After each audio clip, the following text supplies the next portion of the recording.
to introduce our speaker this evening, Eve Kahn.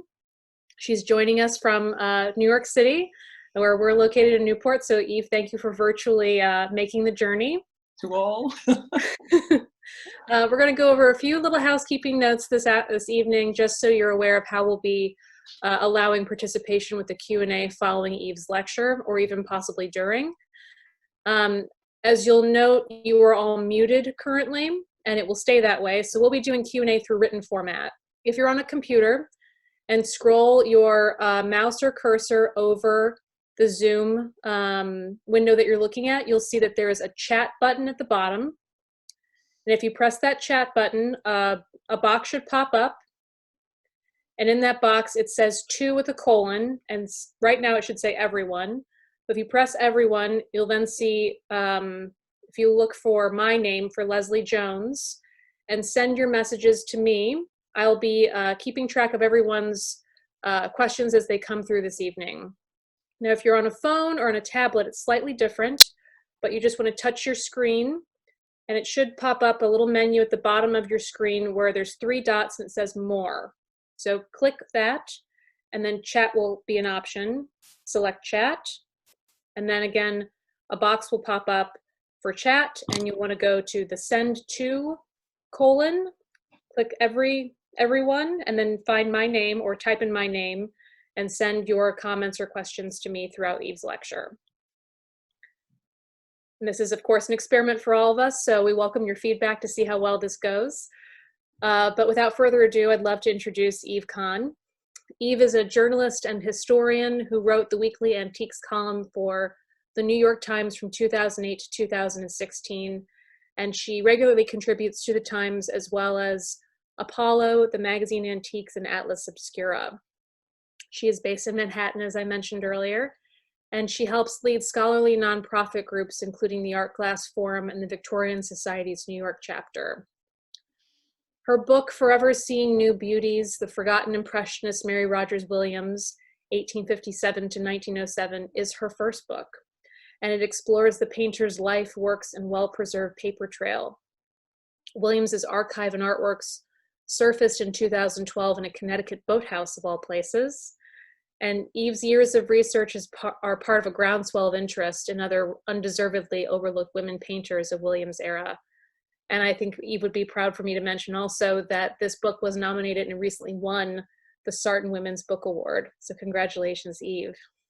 And we are selling copies of this book at newportstyle.net. We hope that you visit the website after the presentation and be sure to pick up a copy. We'll have it sent to your home or whatever address you prefer.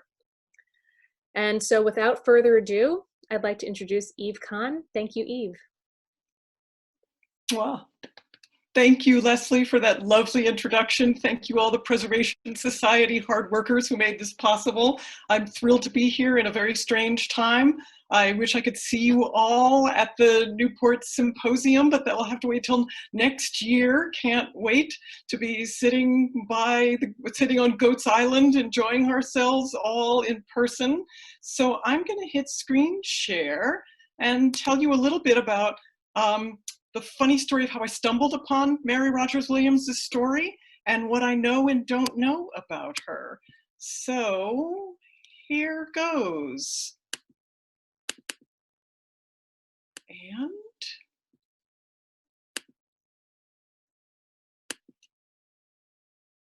so my book is just out. I have more lectures planned, which I'm hoping to also do in person. So pencil in your calendars to come see me in person at the Mount in July. And we can talk about all the Newport Edith Wharton connections then. So really quickly, okay, so I grew up in an 1830s farmhouse in Stamford, Connecticut. My mother is an art historian and a painter and an architectural preservationist and an avid collector of antiques. And she and I went to the tag sales in Stamford, Connecticut and the whole Fairfield County area every Saturday when I was a kid in the 1970s. And that house, my mother still lives in it, 1830s farmhouse on a beautiful hillside in Connecticut. it is still full of the furniture and ceramics and glassware and paintings that she and I bought when I was a kid. And we would bring things home and research them. This is pre-Antiques Roadshow, now everybody knows what the markings are on the bottoms of things, but we got all kinds of treasures that we would take home and research. So at some point in the 1970s, my mother bought this painting that I'm showing you. Now, flash forward to 2008 to 2016, as Leslie mentioned, I wrote the antiques column for the New York Times. And every Friday, and I covered all manner of things that interested me, whether it was archaeological excavations in the ancient world on through till 1960s civil rights posters. And in the early 2012, I wrote an entire column about the latest news in discoveries about the life and works of late 19th, early 20th century American women painters. At that time, Kathy Manthorne at CUNY was finishing a book that's coming out this fall about Eliza Greatorex, who was a New York-based painter who in the 1860s became the second woman allowed to join the National Academy of Design. And there was a project studying women who painted in the White Mountains, hiked around in heavy skirts, and women who kayaked along the coast of Florida. And I ran this column. And then I went to visit my mom a few weeks later. And I remember thinking something along the lines of, I'm the antiques columnist, and I don't know that much about the stuff that it obviously influenced my career choice, all the material culture that I grew up around, but there's things I don't know anything about. And I asked my mom about this painting. It hangs in the living room. It's a dark living room because there's a dense row of old rhododendrons across the front. I'd never paid attention to this painting as a kid. And my mom said, yeah, it's obviously a late 19th century piece. I bought it in Costco. I don't really like it. I only bought it for the frame. It was $30. Costco, had American Impressionists living there. I looked it up when I bought it in the reference books, and it's signed M.R. Williams, lower right, and the only artist that could be was Mary Rogers Williams. I think she taught at Vassar. And I remember thinking, oh, this is interesting, another woman artist. I wonder if any of the scholars that I just interviewed know anything about her. So I Googled Mary Rogers Williams in 2012, and the internet knows nothing about her. It's not sure when she was born, when she died, 1856, 1857, died in 1906, 1907. Did she die in Paris, Florence? All that's clear is that she grew up in Hartford, Connecticut. She taught at Smith College most of her career, and she had a friend, an artist friend from Hartford named Henry White, whose portrait she had painted in the 1890s. And that portrait was shown in 2009. It was basically the only painting shown by her since her death. That work had been shown in 2009 at the Florence Griswold Museum in Old Lyme, Connecticut. They had a whole show of Henry's work. Henry had been a painter. His family homes are still in Waterford, Connecticut, outside New London. The Griswold Museum had done a retrospective of his pastel landscapes in 2009. I called them up and said, does anybody know anything about this woman who painted Henry in the 1890s? And the museum said, well, let's put you in touch with his grandsons. They're interesting characters. Let's see if they know anything. He has two surviving grandsons. One is George White, who founded the Eugene O'Neill Theater outside New London. Really interesting family. The other surviving grandson, his name is Nelson White. His nickname is Beebe. Nelson White is a painter, and he lives most of the year in Florence. And I call him up, and he's on his cell phone, and he's on a piazza. And I say, do you know anything about this woman who painted your grandfather? And he said, our grandfather adored her. You're really onto something. We have some of her work. He told us to hang on to it. It's good quality. Someone might be interested in it someday. I'll be back in the States in a few weeks. Come see me. Happy to show you what we have. And they don't have just some of her work. They have nearly all of her work. They have 100 of her 120 known surviving paintings, mostly landscapes, a handful of portraits. They have pastels, watercolors, oil on canvas, oil on panel. They have hundreds of her drawings, sketches, mostly women, standing, sitting, staring up into space, playing cards, working on textiles. And they have thousands of pages of her letters, because it turns out that Mary Rogers Williams had 3 unmarried sisters back in Hartford while she went off to teach at Smith. She went to Europe every chance she could. She spent summers there. She spent 2 full years of her life there. And she wrote home to her unmarried sisters every day. And she wrote to her dear friend Henry. They had grown up together in Hartford. She wrote to Henry every few weeks. And they lend me her letters, and they let me crawl around all around the boathouse where the paintings are stored, looking at markings and ghosts of markings and little pencil inscriptions and little tags that are falling off. And in the thousands of pages of letters that they lend me are jewelry and bits of confetti from a Paris Mardi Gras parade and a snippet of a dress that Mary was having made. She wanted her sisters to see the color and feel the texture. And there's snapshots and receipts and postcards. And I take it all home on Amtrak. And they send me 5 more boxes over the years, but I start to read her letters while I'm still on Amtrak on the way home from New London.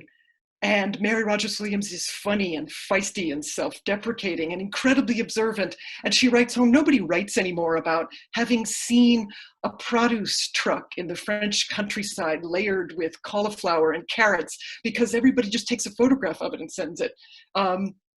Nobody describes anything anymore. Nobody quotes funny waiters anymore, as far as I can tell, and then sends letters home about it. And her letters don't mention, she is not a martyr at all, although she faced challenges because she was a woman in a man's art world. She doesn't feel sorry for herself, and she doesn't mention all the tragedies that befell her family over the years. She was good Connecticut stock, as one family obituary put it. So really quickly, the White family lent me everything, including Mary's family photo album. So upper left is, that's Mary's grandfather. His name was David Williams. The family had been farming in Portland, Connecticut for generations when Mary was born. Portland is right across the river, the Connecticut River, from Wesleyan University Press's office in Middletown, Connecticut. Wesleyan that published my book, bless them. So that's Mary's grandfather, upper left. The couple on the middle of the top row, that is Mary's parents. Edward Williams lives from 1822 to 1871. Mary's mother, Mary Ann French Williams, lives from 1824 to 1861. This couple has 2 children who die young, within weeks of each other, in 1852, and then they have 4 surviving daughters, Mary and her sisters. Mary's oldest sister, Lucy, ends up teaching at a school for the deaf near their home. I'll show you this in more detail in a second. Mary's older sister, Abby, ends up teaching science at the high school next to their home. That's my Mary. The youngest sister, Laura, never works, and she's a linchpin of the story because she lives into the 1940s. She outlives most of her family members by 30 years, and she keeps all of Mary's artwork and all of Mary's letters together. That's little Mary. That's little Mary over there, and that's little Laura. These 4 young women are, well, when they're little girls, they are motherless by the time they are age 8. They are orphaned by the time they are 18. Edward, their father, has 2 sisters who were widowed young and had lost their only children as infants. And those women, one is named Eleanor, the other is named Aunt Willie, who keeps farming in Portland for another generation. They step in to take care of the Williams girls. Oh, Edward is a prosperous baker in Hartford. That's his business card. He made the cake for Samuel Colt's wedding in 1856. It was 5 feet wide and 4 feet tall. The great confection of 1856 Hartford. Hartford has a lot of money. Then there's factories for textiles and typewriters, and eventually automobiles and cars, and automobiles and bicycles. And there's a lot of philanthropy going on. The Mark Twain is there, and Harriet Beecher Stowe is there during Mary's childhood. So really quickly, that is, Mary lived behind this gigantic Romanesque high school in Hartford. Her house is back here somewhere. There was a school for the deaf near their home where her sister Lucy taught. Her sister Abby taught at that high school. The Capitol is down here. There was an asylum down here with landscaping by Frederick Law Olmsted. And in that asylum, Mary's older sister Abby dies young. I only know that from various paperwork that I was able to excavate. Mary never mentions that tragedy in her letters. Or just really quickly, this is a map of Hartford. This is their house was one of these 2. It was a small, medium-sized frame house. Edward's bakery business was out back. The high school was right near their home. There's the asylum. The Capitol is down here. There was a theological seminary here. There's a lot of culture. There's a lot of money in Hartford. Mary, however, is kind of a country girl. Her Aunt Willie is still farming in, her Aunt Willie still farms in Connecticut on through into the 20th century. And Mary loves the Connecticut rural landscape. She writes home about missing it wherever she goes on the road. This is her pastel sketch of a farmhouse near her Aunt Willie's family farm. This is a pond at the foot of the hill in Portland, Connecticut, where her aunt farmed. You'll notice there's a lot of reflections that turn a landscape or architecture into an abstract pattern. That's a recurring motif in Mary's work, and also that high horizon recurs in her work. She loved all along the Connecticut River Valley, and she loved meadows that hadn't been mowed yet. She hated when her Aunt Willie mowed the meadows to make hay, because she loved the striations of color on meadows. Some of her earliest sketches are of wildflowers near her family farm. She writes home about recognizing flowers in Europe that reminded her of home. Some of her earliest sketches are her sisters at the family farm. This I think is the youngest sister, Laura, on a split rail fence there. And this is another really early sketch. This is her sister, Abby, in a hammock. It's got a kind of Edward Gorey quality to it. So I know all this freakish detail about Mary, but I'm missing a basic piece of information because the letters don't start until she's an established professional. I have the faintest idea how a baker's daughter from Hartford decided to become an artist, let alone a cosmopolitan. I do know that I know where she trained and then eventually taught. There was a school in Hartford that those rich industrialists' wives had founded called the Society of Decorative Art. It was founded with a number of similar institutions after the Civil War to give women, primarily mothers, a way to earn a living if their husbands had been killed or incapacitated in the Civil War. So Hartford had a branch of the Society of Decorative Art. There was one in New York. There were a number of them around the country. This is from their annual report from the 1880s. It was founded for women, but eventually went co-ed. This is a typical classroom. I love this skeleton in the back. Isn't he great? They had a huge collection of plaster casts there.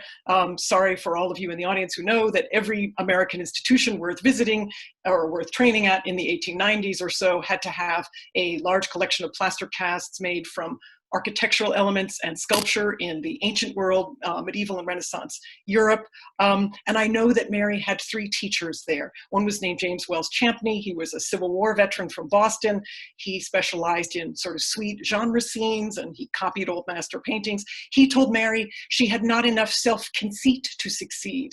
She trained briefly with William Merritt Chase, both in Hartford and then down at the Art Students League in New York. William Merritt Chase, the great Impressionist educator and artist, and he told her she had too much timidity to succeed. And she had a teacher named Dwight Tryon, who was a dear friend of her friend Henry White. And he was a landscape painter. He painted the same landscape over and over again. He was in Newport finding the same kind of landscape to paint again and again. And he was known as so lucky that if he fell down a sewer, he would find a gold watch at the bottom. He found a patron really early on named Charles Lang Freer. Freer, the great philanthropist who was in Detroit and Washington. Freer bought almost everything that Tryon painted. Tryon taught Mary at the Society of Decorative Art, and she was then his teaching assistant. And when he got a job in the mid-1880s at Smith College, he took Mary with him. It's a Smith classroom. Smith had a gorgeous art department headquarters designed by Peabody and Stearns, who were obviously designed a number of Newport cottages, and I'm making quotation marks for those who can't see me. So they had a gorgeous art department building, beautiful masonry building. This is a skylit classroom. There were skylit studios for the faculty. Dwight Tryon was head of the department, which meant he had to come to the Smith campus from either New York or any of his many summer homes once every 3 weeks for one morning to critique the girls. That was all he was responsible for doing. My Mary did all the other work, setting up, cleaning up, not just teaching, drawing, painting, and sculpture, but also art history for most of her career. And she hates teaching. She hates the cloying embryo intellects of the girls, and she hates the convent life she has to lead in these cold, rickety 18th and 19th century houses at the outskirts of campus. And she does enjoy having her own studio there. They have a huge plaster cast collection that she admires, and they have a huge museum collection. They have great contemporary paintings by Homer and Inness and Bierstadt and Louis Comfort Tiffany and J. Alden Weir, and they sell that collection in the 1940s. And Henry White's family, Henry White had consulted on building that collection. Mary had consulted on building that collection. Henry's friend and Mary's boss, Dwight Tryon, had consulted on that collection. That sale in a burst of modernism in the 1940s among Henry White's descendants, he died in the 1950s. They still call that the Great Smith Massacre, because of the loss of that legacy. So Mary has a studio in that building. She hates teaching, I think I mentioned, but she does have a place where she can do portraits of some of her friends. Some of her friends come there, or she paints them, or she does sketches of them while she's in Hartford, and then she finishes up her work in Northampton. This is a portrait. She did several portraits of this guy. He was a patent lawyer in New Haven named George Dudley Seymour. And he was also an art collector and a land preservationist. He was a colorful character. And he loved to go to Italy. And it is possible that he inspired Mary, because Mary had lifetime wanderlust. So Mary's travels end up taking her from the Arctic Circle in Norway to Pestum, south of Naples. This is an image of her by her on her trip to Norway. King Leopold of Belgium was on the steamship with her, and he's handing out diamond L's to the crew members that he likes. And she wants to make a pastel every 5 minutes. And I could tell you funny things the waiter said on the steamship, and what she thought of how the queens dressed when she glimpsed them from the train. And how she helped the little boy who was directing the horse-drawn carriage that they were in along the edge of a cliff in Norway. And she is just fearless, good Connecticut stock, as someone once described her family. You'll have to read my book to find out what happens when she spends the summer in Chateau country in France. At one point, the train she's on is in a tunnel and it catches fire. And many of us would probably never take a train through a tunnel again, but my Mary was pretty unflappable. She spent several summers in Siena. She loves it there. In general, in Europe, she loves going to Catholic churches. She would attend Mass 2 and 3 times a day on Sundays, even though she was Episcopalian. She wrote home to Henry saying, "Don't let anyone in Hartford know, but I bought the Catholic Mass." She loved the spectacle. She'd grown up around New England material culture, with rather austere churches. She loved the priests' robes and the communion rituals and the processions and the glimpse of the nuns in the choir loft and the haze of incense rising above it all. And you'll have to read my book to find out which interesting intellectuals she met who were sort of permanent, British and American, who were sort of permanent expats in Siena. And all the women that I mentioned in the book who were archaeologists and photographers and botanists and musicians. She constantly ran into them on the road. And as best I could, I summarized their biographies for you. She goes to Venice a couple of times. She's not that confident about her ability to render Venice. And one of her first trips to Europe, she had stopped in on James McNeill Whistler in London. She barged in, invited herself in. He gave her a lovely tour. She decided he was a rare deer and she adored him. And in Venice, she wasn't convinced that she could capture it as well as he had so many times. There was an artist that she and Henry knew back in Hartford named William Gedney Bunce, and he apparently was getting on Henry's nerves. He kept wanting to stop by Henry's home in Hartford, and Mary wrote home at one point saying, "I will buy a suit of armor in Europe, and I will wear it and serve as the gatekeeper at your moat in Hartford and say, 'Get thee gone, Bunce.'" Bunce came to Venice so often, he's known in the field apparently as Yellow Bunce. He painted the same sunset over and over again. So Mary often described imagining herself wearing men's clothing. She would sit next to a soldier on a tram and write home his red trousers, those gold epaulets. "I just wanted to dress like that."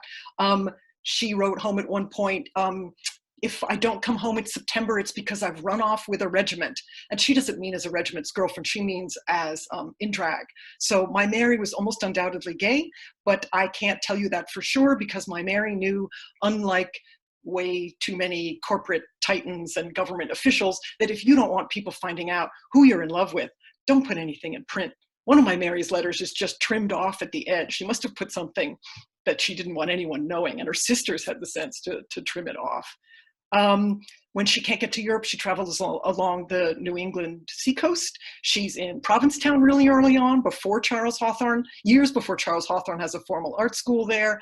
People ask me if there's any symbolism in her compositions. Is she implying anything with the trio of boats on the left and the single boat, the smaller boat on the right, about, you know, boats beaten back by the current and the inexorable passage of time? And the answer is absolutely not. She never talks about any deeper meaning in her work. She just describes herself going out to find a sketch or catch a sketch. And when she was asked what movement she belonged to, was she an impressionist or not, she was asked what style she proposed to adopt by an interviewer in 1894, and she replied, "If I cannot have a style of my own, I trust I may be spared an adopted one." She's in Monhegan, Maine, really early on, at the same time that, you know, people you've heard of like Robert Henry and Rockwell Kent are climbing around the same rocks that she's on at the same time. And she turns that Maine edge into wisps of foam and suggestions of veins and greenery clinging to the rocks.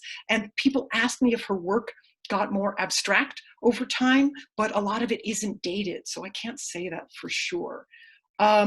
And she goes to visit her friend Henry, whose beautiful family homes, shingled and fieldstone homes for his descendants, still survive along the coast of Connecticut in Waterford. She visits him in Waterford, and then she writes to him later about how beautiful it was at sunset or dawn. And he goes to visit her family. He comes to see her with her Aunt Willie back in Portland, Connecticut, and they hunt for mushrooms together. They were very compatible. They were soulmates.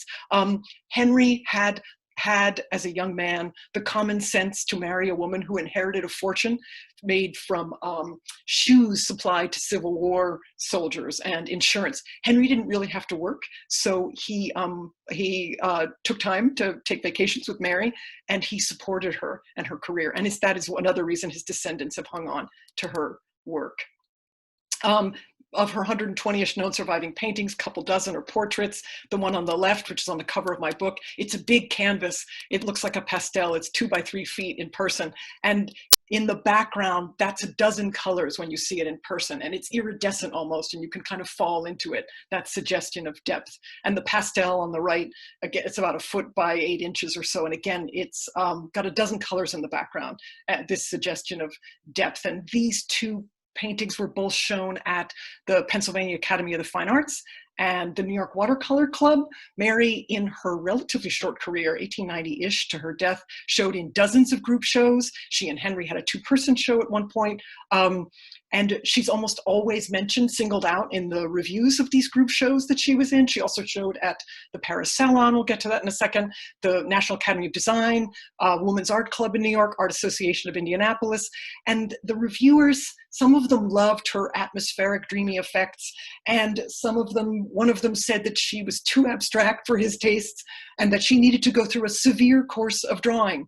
And one of them, who I hate, said that her work didn't resemble anyone else's. She wasn't copying anyone, which was strange for a woman in art.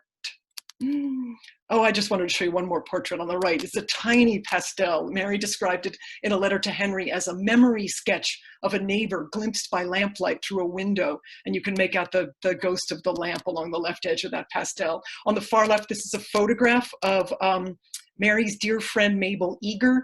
I believe that this was the love of Mary's life, but as I said, she didn't put anything explicit in print. She and Mabel traveled together. They visited each other in the States.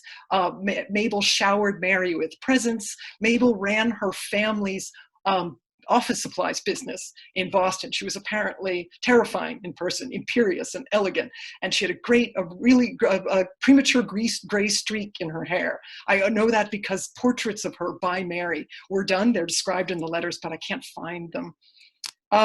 Mary hated teaching. In 1898, 1899, she wangled a sabbatical from Smith, and she went to Paris and she lived on the left bank. And you'll have to read my book to find out how she waxed her floors and chose that burlap wall covering, and what people in the expat colony said about her coffee, and what happened to these colorful souls, and this lady who's standing, who ends up becoming a prolific postcard designer. And Mary, this is probably Mary's happiest year. She showed 3 pastels of Connecticut at the Paris Salon, and the only disappointment of the year was that she had loved Whistler when she first met him in 1891, but in 1898, 1899, she takes his classes in Paris, and she decides he's a pompous fop who can't teach. He just walks around telling women to paint in the same colors that he uses and reading his own work aloud to them. And Mary decides that, she says, I feel like a heathen and a heretic because I was so amused, but he was the little tin god on wheels. So Mary doesn't sell much work over the years. She doesn't try that hard.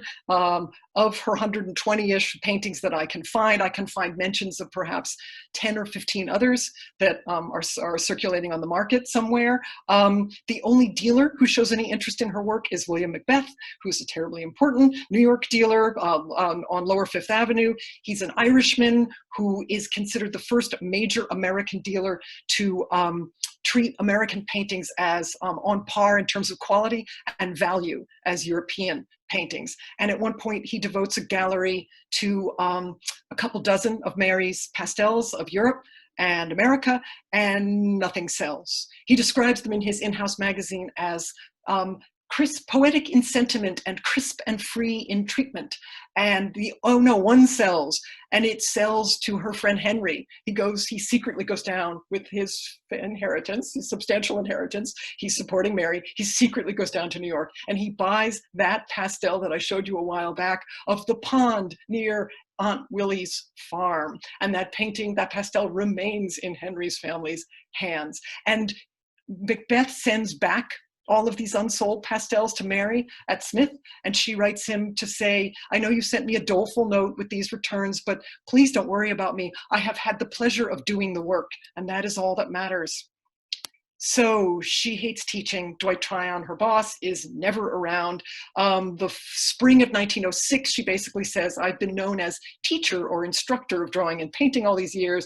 Dwight Tryon is called head of the department. If I'm not promoted to associate professor, I will resign.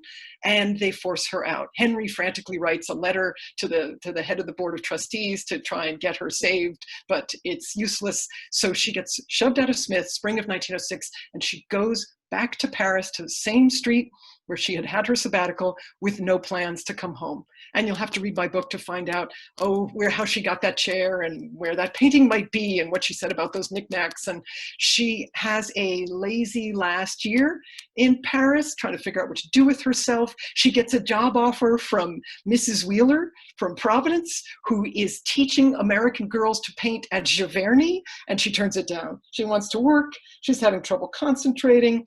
Summer of 1907, she gets a burst of energy. She goes back to Siena. She stays in the same polygonal palazzo and hangs out with the same interesting women intellectuals and copies a gold-ground altarpiece that she sees in a chapel. And she doesn't know she's dying. She has abdominal tumors that she's been ignoring.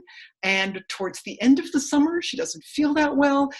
Mabel Eager, her dear friend, has sent her to Venice, commissioning a pastel. She's on her way there. She stops in Florence. She walks from the hotel at the banks of the Arno all the way to Fiesole. Anybody who's been to Florence knows that's a hell of a walk. She walks from the hotel to Fiesole, and then she basically she can barely get back to the hotel.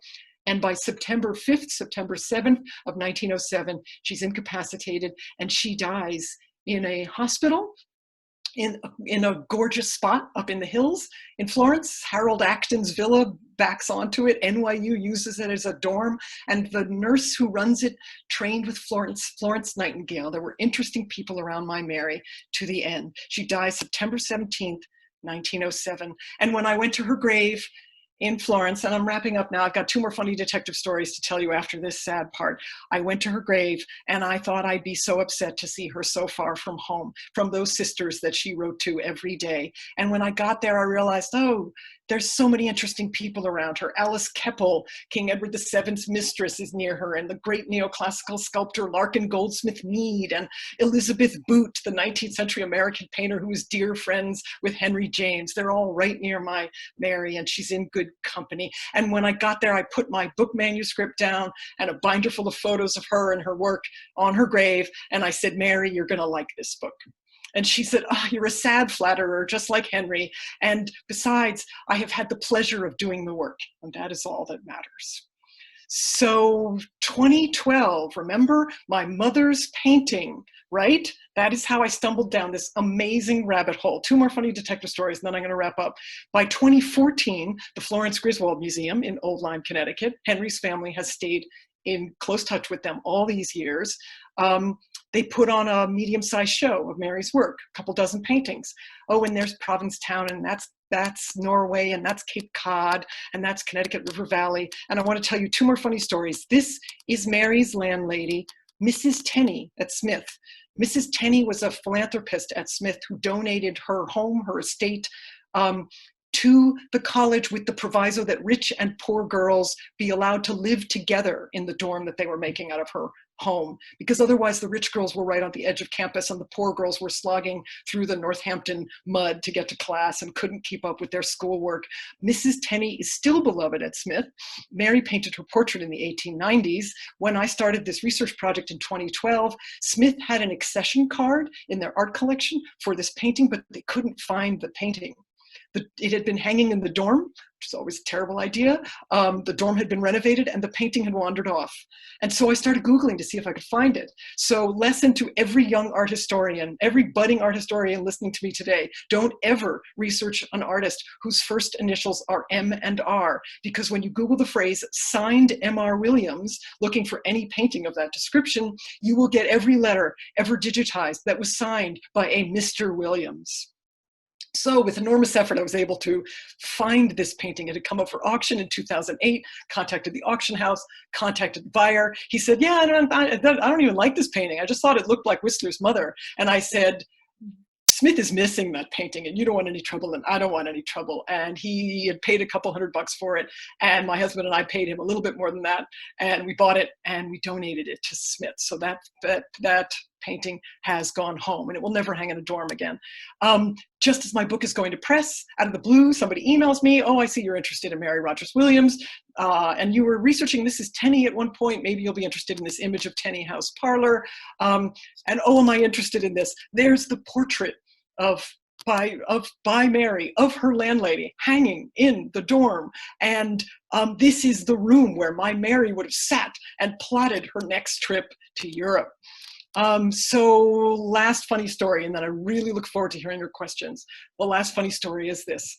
A year-ish into this project, I take my mother's painting out of the dark 1830s farmhouse where I grew up, where it has been hanging since the 1970s, and my mother doesn't even like this painting. She really only bought it for the frame.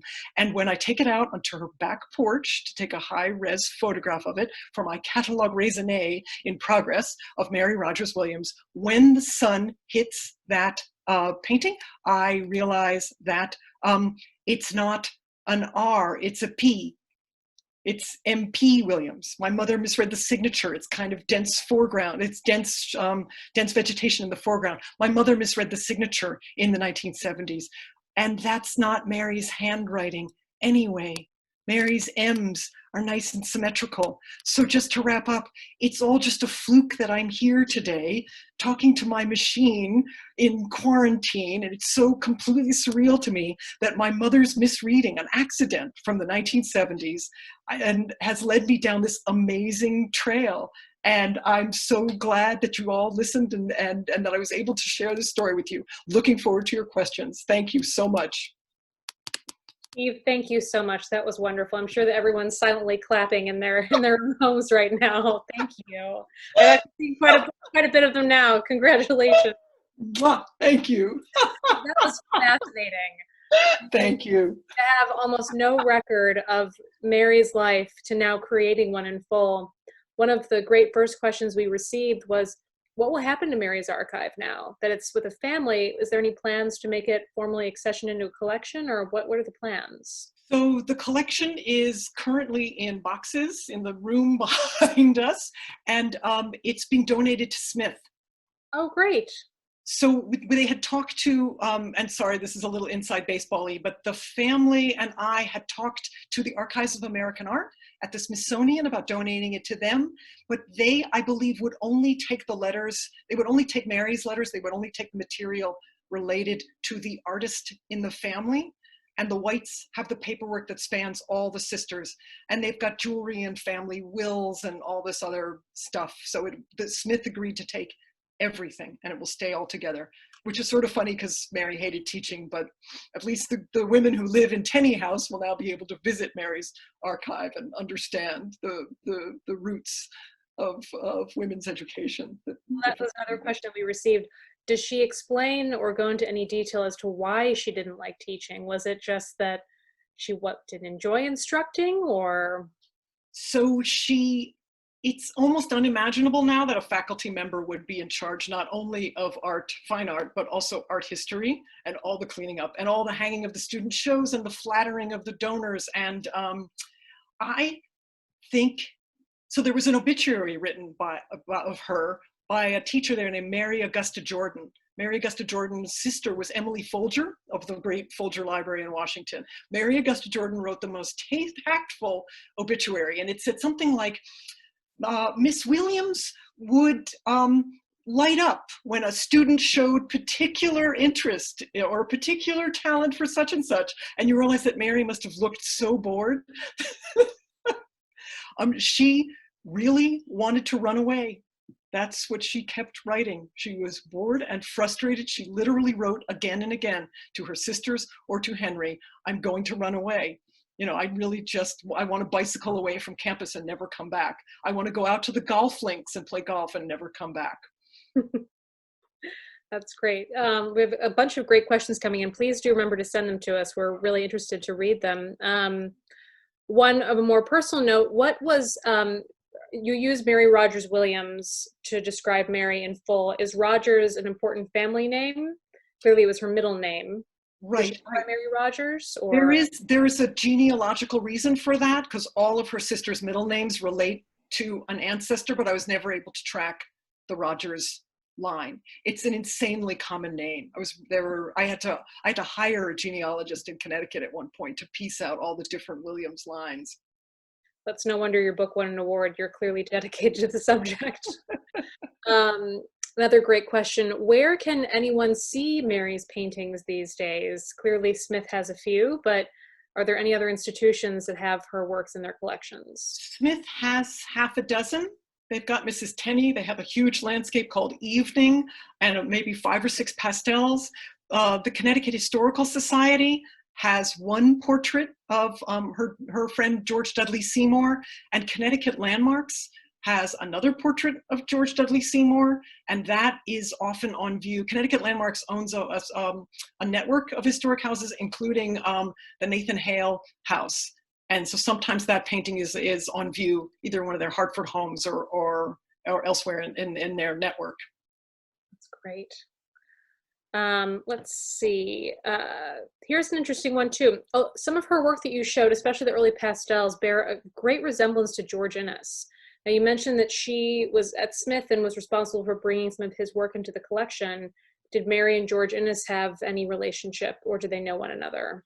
I don't think so. She doesn't mention him. And if she did like or dislike his work, it probably would be it would be recorded, because she hated Childe Hassam. She literally writes, oh, that hack, he keeps painting that same church in Connecticut. Doesn't he have anything better to do? This kind of thing. She hated, what's his name? Frank Weston Benson, too. She thought he was a complete hack. She thought Abbott Henderson Thayer was a madman. You know, all of these guys, the museum there used to own their paintings. I'm glad that she wrote her opinions down somewhere, because that's great. With your discovery of Mary's work, are there any other unknown historical persons that you'd like to research after having successfully completed this? So I wrote long, you can get my email. Go to my website, evekahn.com. It has my email on it. I've done long features on a woman named Annie Truckware Lang, who lived from 1885-ish to 1918. She died in the Spanish flu pandemic. She was a student of William Merritt Chase, as well as a girlfriend, apparently. And I did a long feature on her for the magazine Antiques. I did a long feature for the magazine Antiques on Edith Varian Cockcroft, who was an interesting artist and textile designer and ceramist. who lived from the 1870s to the 1960s, but I have never yet found any artist for whom that much written material, that much diary, journal, letters, material that's quotable. I can tell you what Mary was thinking on a particular day and what she was wearing and what she'd have for lunch and what the music sounded like as the peasants were dancing in that particular remote French harbor town, this kind of thing. I've never found another artist for whom I can get that level of detail. The person I'm writing about now is named Zoe Anderson Norris, and she was a journalist who lived from 1860 to 1914. And she didn't keep any papers that I know of. Papers don't survive, but she published hundreds and hundreds of short stories, many of them autobiographical. So I can get something of a grip on her. Fascinating. Bringing things back into a Rhode Island focus, when you mentioned Ms. Wheeler of Providence, was that the Mary C. Wheeler of the Wheeler School? Yes. How did they become acquainted? Do you know? No, I did just Mary. She pops up in Paris in the summer of 1907, spring of 1907. She wants to give my Mary a job. And my Mary says, I almost accepted, but she's such a nice lady. I almost accepted, but I really want to do my own work. When she was in Paris, was she in contact or socialized with any of the other female American Impressionists, such as Mary Cassatt, or French? Weirdly, there's one glancing mention to Cecilia Beaux. There's no mention of Mary Cassatt in Mary's letters. Mary wasn't a joiner, and she hated name droppers. She occasionally would try to meet a celebrity and then usually fail. She tried to go over to Augustus St. Gaudens's house, but she couldn't figure out what day, he was usually available. She didn't try that hard. I mean, we're talking Cézanne and all these characters are wandering around, people that anyone has heard of, all these major, major figures are wandering around Paris at the same time. She either, Puvis de Chauvin, she loved him, but by the time she got to Paris and set out to meet him, he had died. He died weeks before she set out to meet him. Other than that, she hated name droppers in Paris, people who knew Loie Fuller and wanted to tell her that and this kind of thing. She's really, really fiercely opinionated on that subject. So then I wonder if she ever would even mention with her connection to Hartford, did she know or know of Samuel Clemens or Emily Dickinson? So the letters briefly mention that she must have known Twain's daughter, Susie, I think, who dies young. There's a brief mention about having known Susie.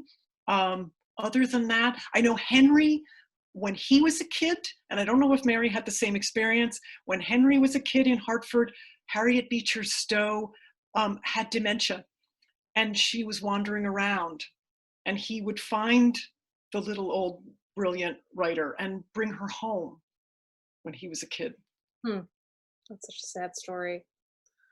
I think we have time for one more question. And I also want to make everyone aware, we are recording this, both Eve's presentation as well as our Q&A session. So all this information will be available to view again, and we'll let you know when it's available on our YouTube channel. I hate to end on a sad question, but I was also very interested in this as well. With Mary's sister, who ended up in asylum, what do we know what the cause of that was? Because the asylum had, I don't remember exactly what the words were written over on the map, but it was for deaf, I believe, and then there was so there were two asylums near them. The school for the deaf was called the Asylum for the Deaf and Dumb, and then there was another asylum for the insane, which was called, I think, Retreat for the Insane in Mary's day, and it still exists. I think it's called the Retreat for Living, something like that. It still exists. I think different states have different laws, but you can't access the records of an asylum if you're not some kind of provable family member, even if the person died in 1895 in Connecticut. I think different states have different rulings. That woman the poor thing could have had a thyroid malfunction or a tumor, or who knows what would have caused her to be committed there. Can I end on a more cheerful note than that? Please do, yes. Okay, so my message to all of you is that you just never know what's in a box. And you should check out your own family stories. I tell this to college students all the time. you know, your parents, grandparents, there's a story buried there. If you've got any letters, any journals, even if they're in, you know, ancient German handwriting and you can't decipher them, someone can. There's just so many stories out there. We're Americans, we move all the time. I can't believe how many times I called up the grandchild or the great-grandchild of somebody who knew Mary. It was usually a guy, because that was more traceable with the last names remaining the same. And the guy would say, call my sister. And you'd reach his sister and she'd say, yeah, oh, we've got a box. It says Williams on it. I've always meant to. And then the email comes a week later, look what I found. So that's my cheerful message to you all. And certainly in lockdown, what else you got to do except go through family papers? Those papers. Thank you, Eve. And just so everybody knows, again, Eve's website is evekahn, KAHN.com. Please feel free to check out more of the work that she's done. And of course, she's generously offered up her email address. We hope that you all will tune in next week as well, Thursday, May 7th at 5:30 p.m. We will have Dr. Richard Guy Wilson speaking on Edith Wharton and all things Newport, her architecture and her design. We will be sending out information via email, but in case you want to get a head start, you can use the same email address, our program rsvp@newportmansions.org, to register, and you'll receive login information again for the Zoom lecture next Thursday. Eve, again, thank you so much. And to everyone at home, thank you so much for joining us. It's such a pleasure to have you and to see all your faces. And we wish everyone well and a great night. Thank you for everything. Wow, thank you so much.